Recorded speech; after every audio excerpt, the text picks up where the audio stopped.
Hello and welcome back to Dank Souls. This is Solinus Dracone, and right after we had finished up the catacombs and came back here to Firelink Shrine to charge up our Estus Flask all the way to level 4 Kindling, then we are going to begin to proceed on through some of the initial encounters. So my first order of business is I'll go ahead and take on the Toros Demon because honestly it's not that big of a boss.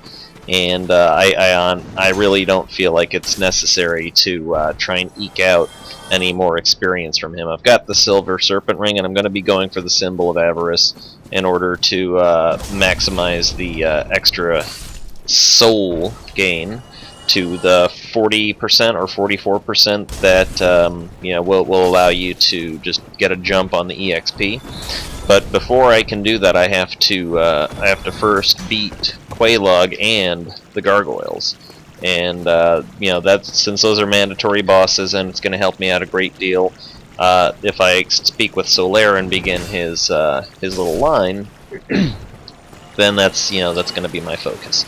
So just going to go ahead and take the quickest path up to Solaire, which is through the Toros Demon boss room. And at this point, you can more or less two-shot the guy.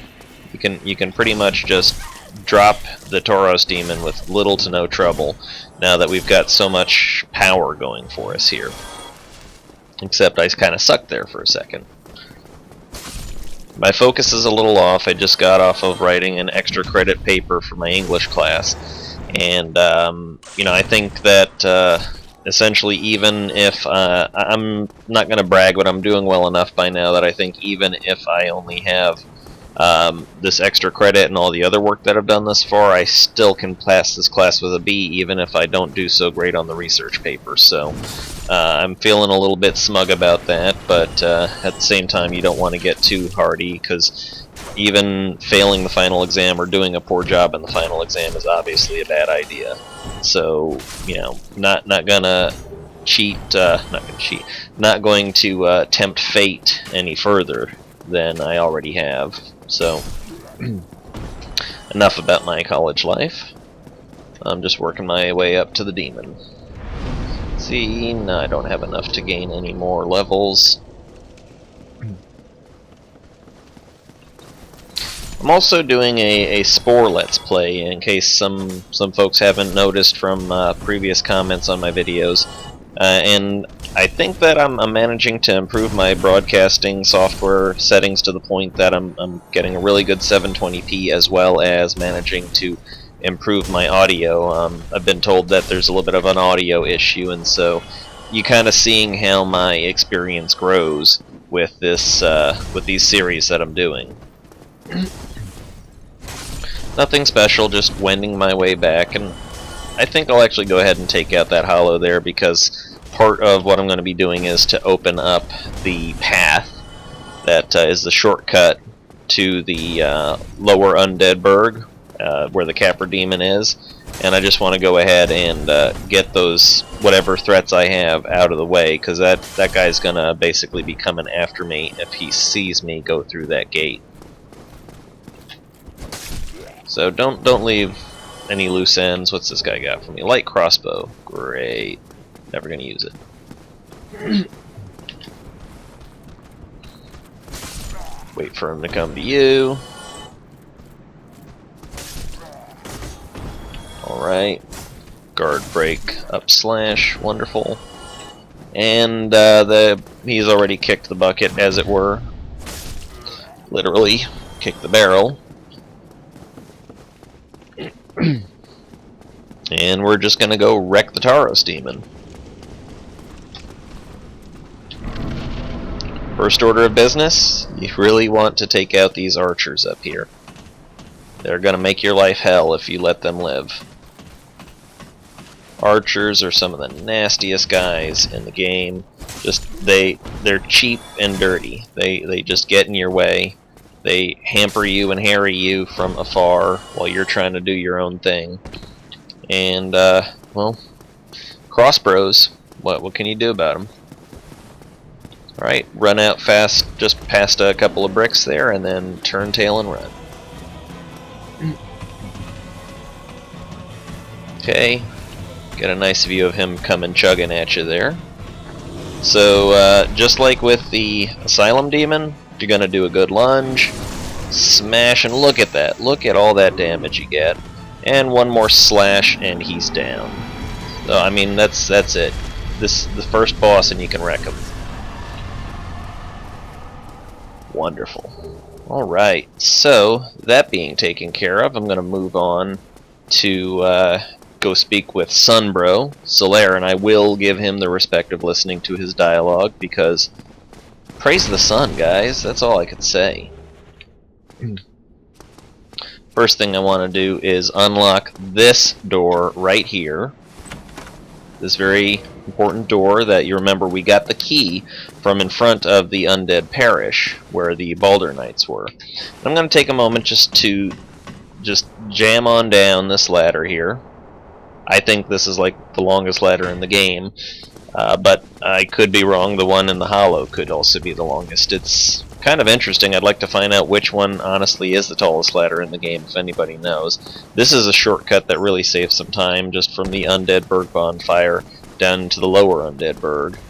And normally I'd also come in and try to unlock the shortcut back to Firelink, but I can do that as I come back later, because my orders of business here is to get Solaire, to get the white soapstone, and then also to possibly manage to get the Drake's tail cut off and open up another shortcut.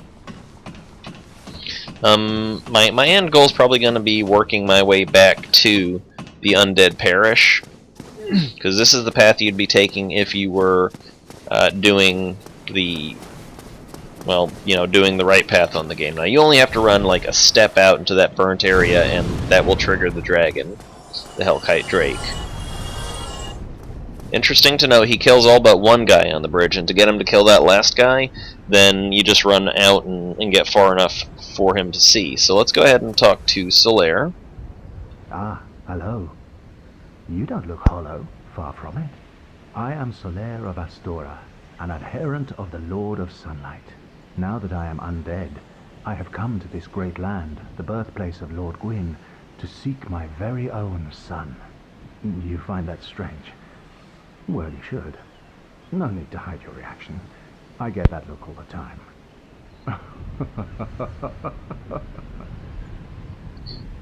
I bet you get a lot of looks all the time, Sunbro. Do you get this look all the time? He probably does. Back on with the mask. Okay, let's talk some more. Oh, aha. So I didn't scare you. I have a proposition, if you have a moment. Tell me more. The way I see it, our fates appear to be intertwined. In a land brimming with hollows, could that really be mere chance? So what do you say? Why not help one another on this lonely journey? I think that sounds absolutely reasonable. This pleases me greatly. Well then, take this. Thank you. We are amidst strange beings in a strange land. The flow of time itself is convoluted, with heroes centuries old phasing in and out. The very fabric wavers, and relations shift and obscure. There's no telling how much longer your world and mine will remain in contact. But use this to summon one another as spirits, cross the gaps between the worlds, and engage in jolly cooperation. Of course, we are not the only ones engaged in this, but I am a warrior of the sun. Spot my summon signature easily by its brilliant aura. If you miss it, you must be blind.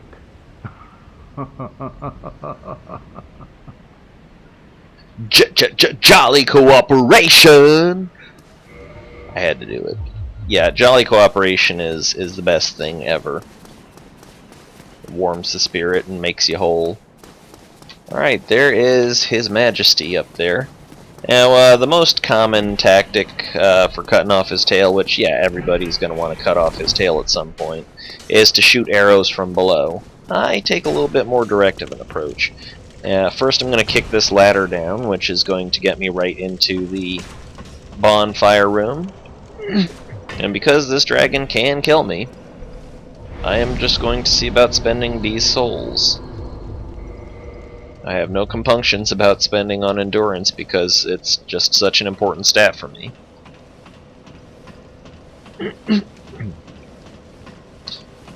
So here's the tactic that if you want to take the Hellkite Drake head on, you'll undertake. And I'm kind of taking a little risk myself being in human form because, you know, there's still invaders in this game.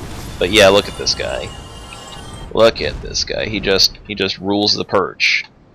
Now he's eventually going to get tired of me being on his bridge and come down to fight me. So my plan is to run along the side of him and chop off his tail manually with an overhanded swipe, holding my sword two-handed. Here we go.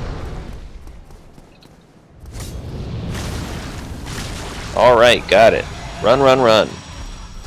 Don't stick around. Alright. So once you're in at the sunlight altar here, you hang around for a second, he will hop up, and then he will piss off.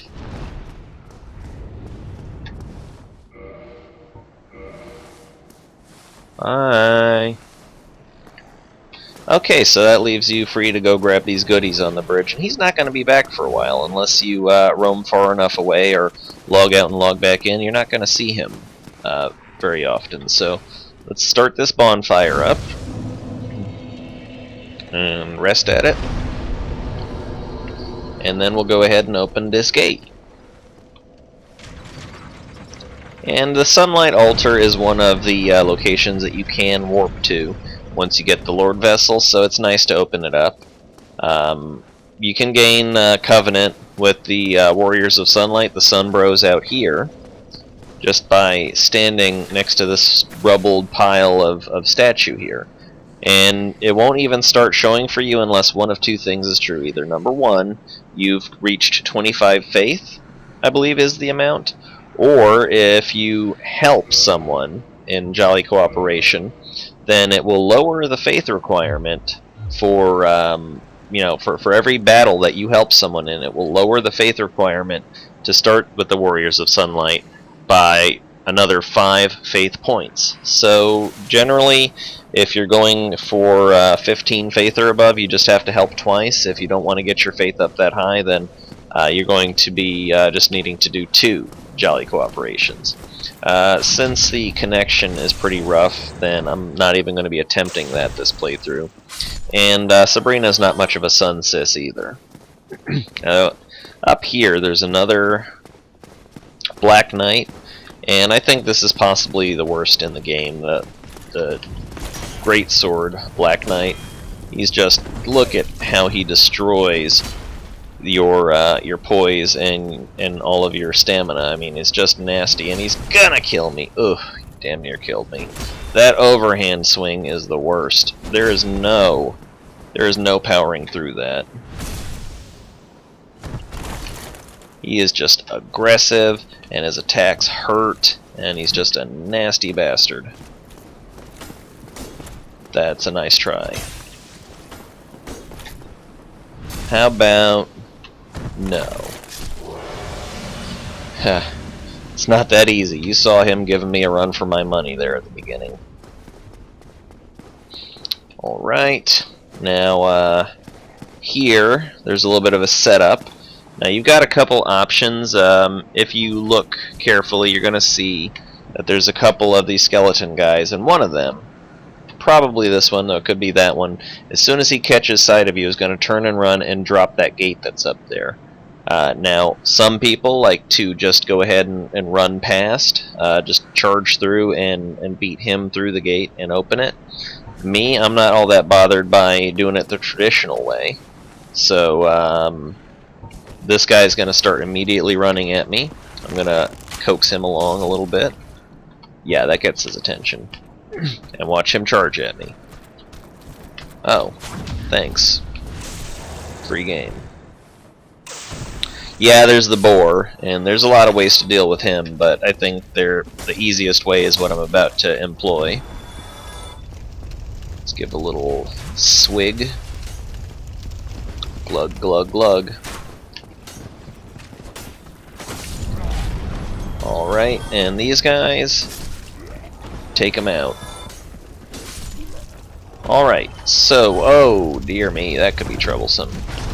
Let's get out of this place. Alright, I was going to be smooth as hell and just try to alluring skull it, but that's a little bit, shall we say, loss of my dignity. So here's probably the best way to deal with the boar if you really don't want to get yourself into harm's way. Number one, kill this guy. Screw you. He's just going to be a problem. And then basically just try to aim a skull down into the fire. Or behind the fire. He will see it, he will go for it, and he will burn himself to death. Sometimes you have to do a couple of those. Sometimes just one. Cool. Now sometimes he'll drop the Fang Boar Helm. In this case he didn't. And as soon as you get in here, this is an ambush that's waiting to happen. Not this guy, not that guy, not this guy right here. God, I'm bad at judging distance. But these two schmucks right there.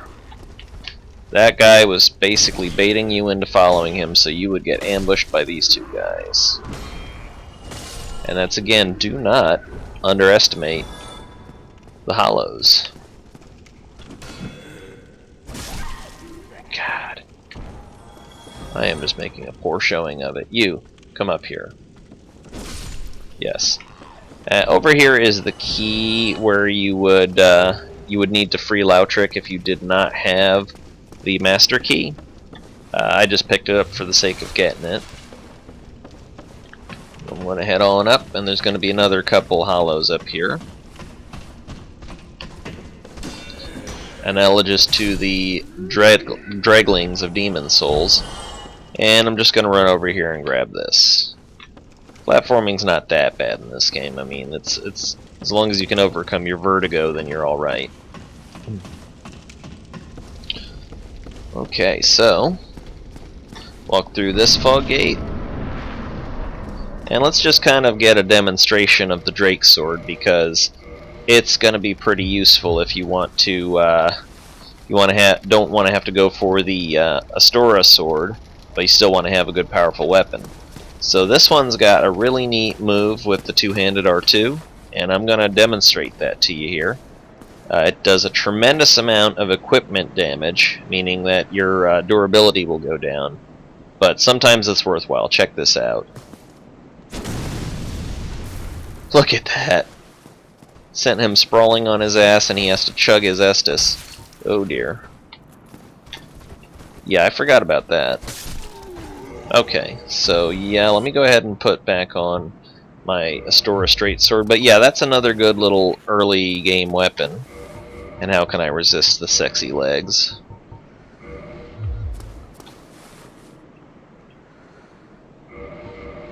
Just turn that off just so you can see. Look at that. That's even more revealing than the underwear. Check this out. Okay, the underwear is still pretty revealing, but all the same, those are some damn sheer leggings. Imagine wandering around in that. She must be cold. Let me put her clothes back on. I feel guilty and ashamed for objectifying women in that fashion. Oh, he went on the offensive. They'll mix it up on you sometimes like that. Okay, so let's see if we can entice this guy to charge. No, but we're still going to parry him anyways. Alright, what do we got? Ah, more Baldur leggings, dang it. Notice that I have 3 soft humanity. That's the little number inside the circle on the top left next to my life and stamina meters. And when you have humanity up to an amount of 10, it will raise your item drop amount, or your item drop chance. So, you know, typically you don't get a significant improvement past 2 or 3. So I'm using this as sort of an aid to get my equipment drop up and see if maybe, just maybe, I can get my beloved Baldur side sword. He's not dropping a thing. This is a dangerous game I play.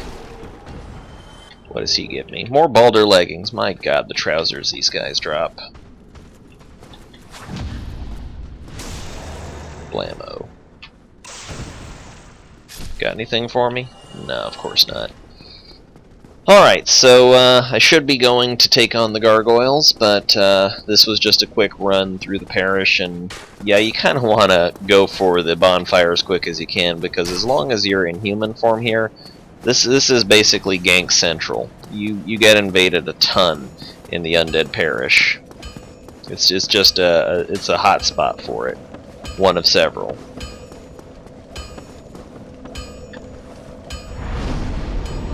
So, level up? No, but I can pop a soul.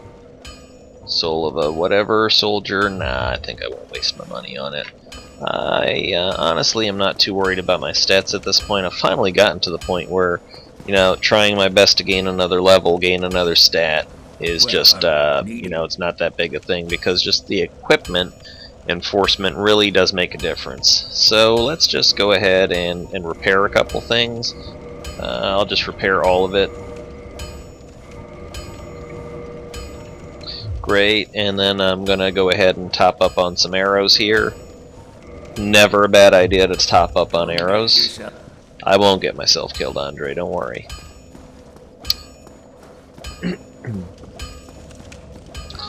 And, somebody else rang the bell, that's great. It's nice to know someone's playing. So I'm going to go ahead and cut it here. I think that's been plenty for this particular run. Pardon the problem with the mouse. That's what happens. I'm moving my mouse cursor over to the stop recording button so I can have a smooth transition, but it also still affects the screen even while your mouse isn't on the window, so go figure. But in any case, thank you for watching Dank Souls. This is Solanus Dracone.